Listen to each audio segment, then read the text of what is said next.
Assalamualaikum warahmatullahi wabarakatuh.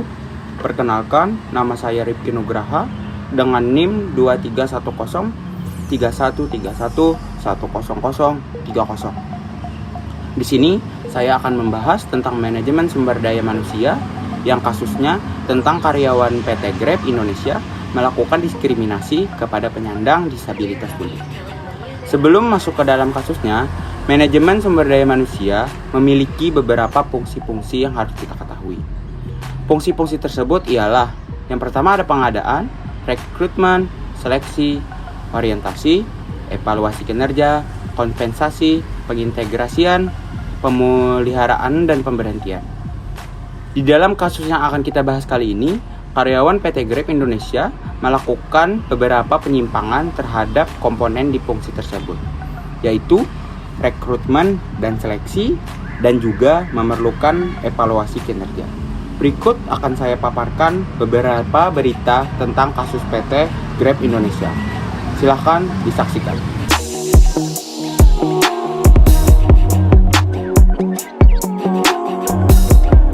Sahabat Kompas.com, seorang pria penyandang tuli bernama Tonan mengaku menerima perlakuan kurang ramah ketika hendak melakukan wawancara sebagai calon mitra pengemudi Grab Indonesia.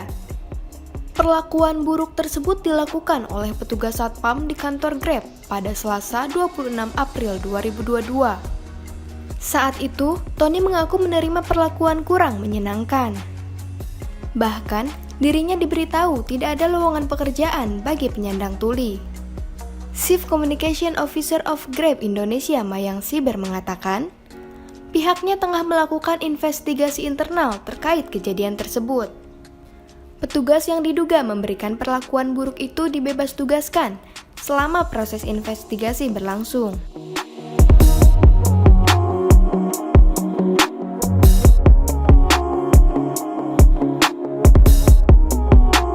Mayang menyampaikan, proses investigasi akan diselesaikan paling lambat 3 hari ke depan. Grab Indonesia nantinya akan menyampaikan hasil investigasi tersebut kepada publik.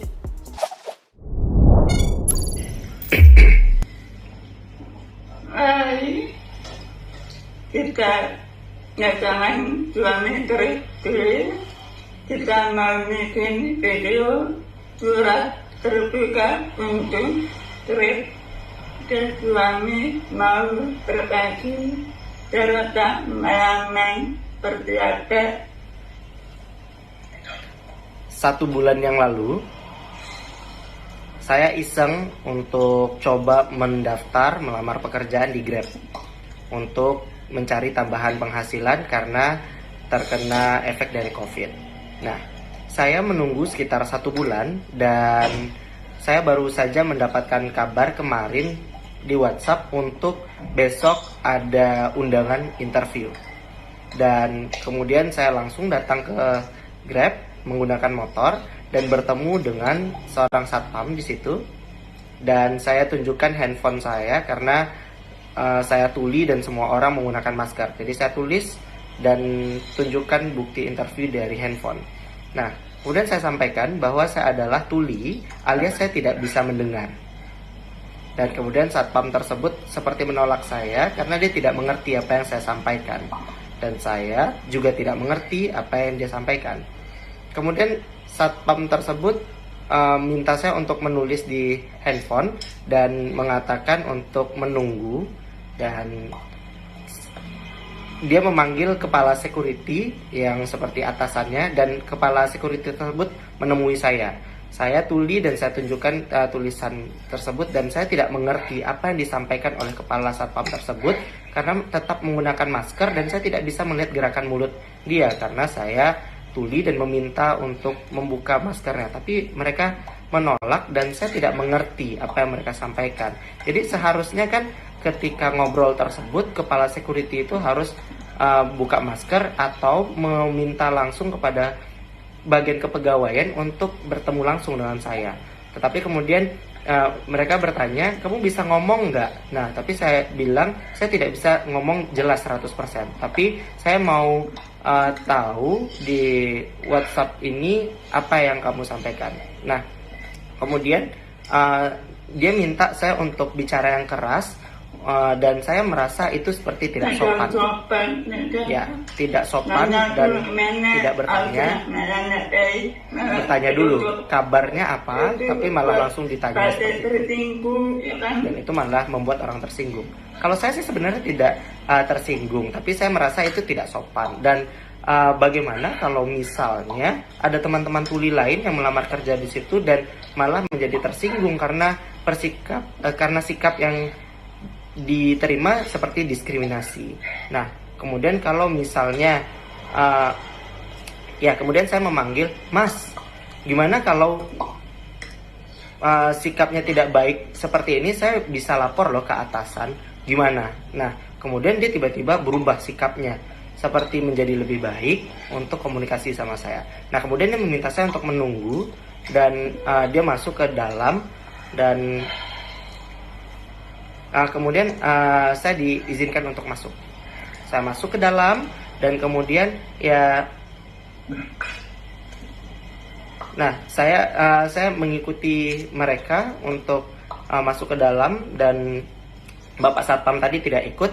Dan kemudian saya bertemu dengan seseorang di situ, yang di dalam ada satpam lagi, dan yang di dalam ini satpamnya ramah. Dia mendampingi saya dan bertemu dengan bagian kepegawaian. Nah, seharusnya kan ada pertanyaan dulu atau selamat datang, tapi langsung ditanya mau apa gitu.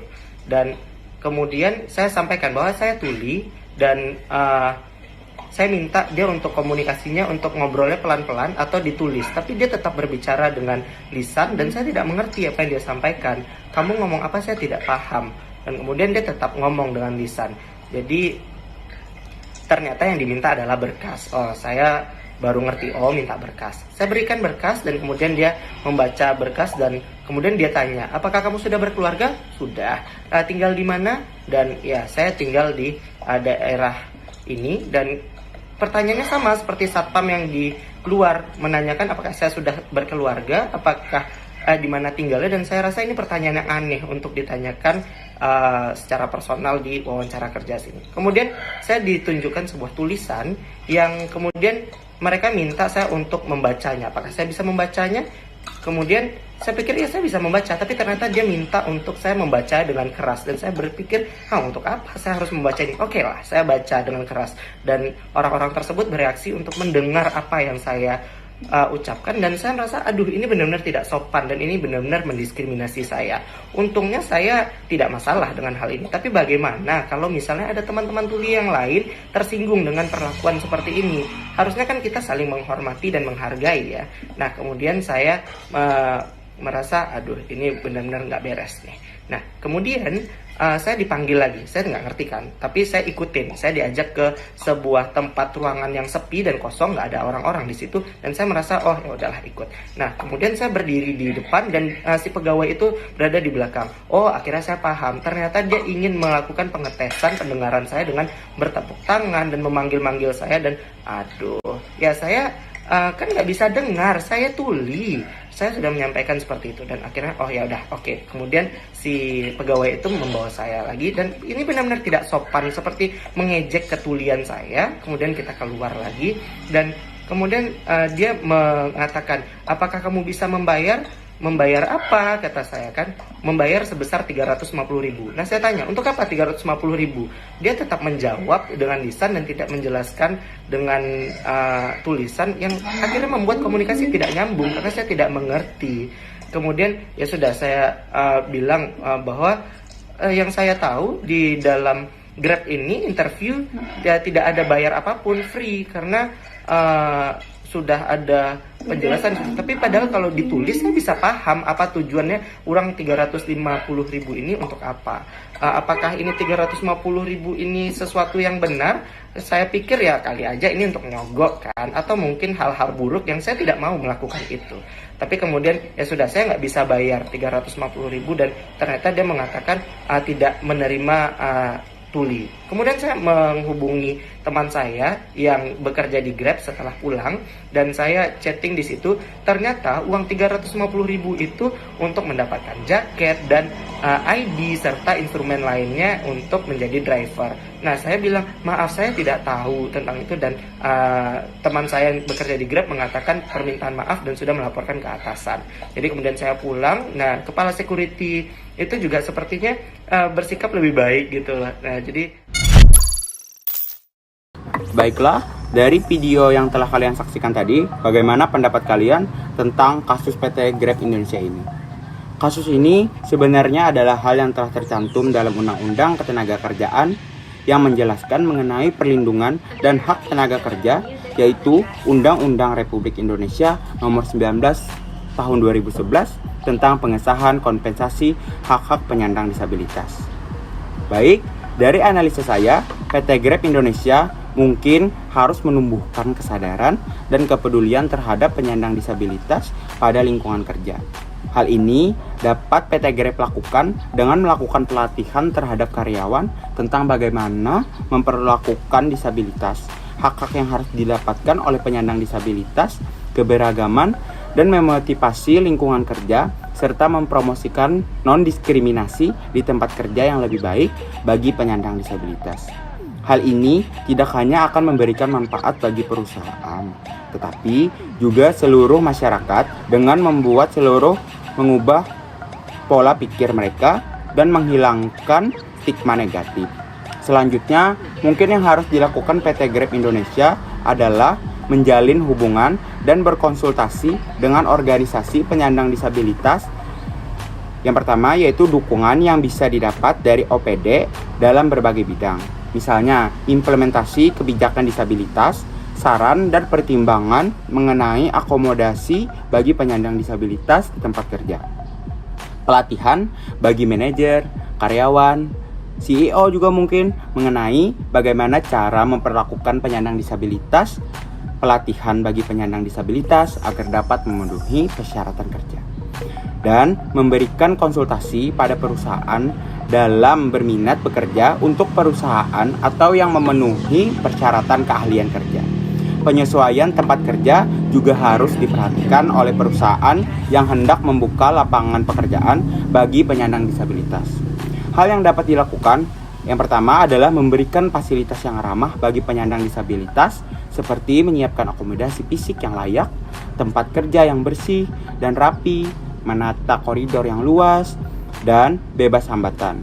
Membuat tanda atau simbol yang mudah dibaca, memastikan fasilitas kamar kecil dapat diakses oleh penyandang disabilitas. Yang terakhir, menambahkan jalur menandai atau yang bisa dengar kita sebut adalah ramps atau susuran tangan di mana akan dibutuhkan oleh penyandang disabilitas. Baiklah, itulah analisa saya dari kasus PT Grab Indonesia ini. Sekian, saya ucapkan terima kasih. Apabila terdapat kesalahan kata atau kalimat yang saya ucapkan, atau ada beberapa informasi kesalahan yang telah saya terima, mohon dimaafkan. Wabillahi taufik walhidayah. Wassalamualaikum warahmatullahi wabarakatuh.